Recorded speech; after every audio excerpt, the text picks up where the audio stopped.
काम करत आहे। विकसित भारत युवा नेत्यांच्या संवादाच्या दुसऱ्या आवृत्तीअंतर्गत आज दुसऱ्या दिवशी केंद्रीय मंत्री मनसुख मांडवीय यांनी युवा सहभागींना मार्गदर्शन केलं। देशाच्या प्रगतिशील वाटचालीला कोणीही थोपवू शकणार नाही आणि युवा वर्गाला या वाटचालीमध्ये प्रमुख भागीदार बनवण्याचं पंतप्रधान नरेंद्र मोदी यांचं उद्दिष्ट आहे, असं मांडवीय यांनी सांगितलं। देशाची 65% लोकसंख्या 35 वर्षांपेक्षा कमी वयाची असून ही तरुण पिढीच भारताला विकसित राष्ट्र बनवेल असा विश्वास त्यांनी व्यक्त केला।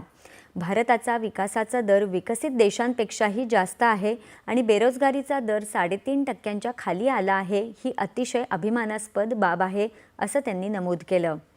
विकसित भारत युवा नेता संवाद ही देशाचे भावी नेते घडवण्याची प्रक्रिया असून तुम्ही त्याचे भाग बनला आहात, असं त्यांनी सांगितलं। कोणतीही राजकीय पार्श्वभूमी नसलेला 1 लाख तरुण नेत्याची ही निर्मिती प्रक्रिया असून हे पंतप्रधान नरेंद्र मोदी यांचं स्वप्न आहे, असं मांडवीय यांनी अधोरेखित केलं। राष्ट्रीय सुरक्षा सल्लागार अजित डोवाल यांनी देखील या संवादात मार्गदर्शन केलं।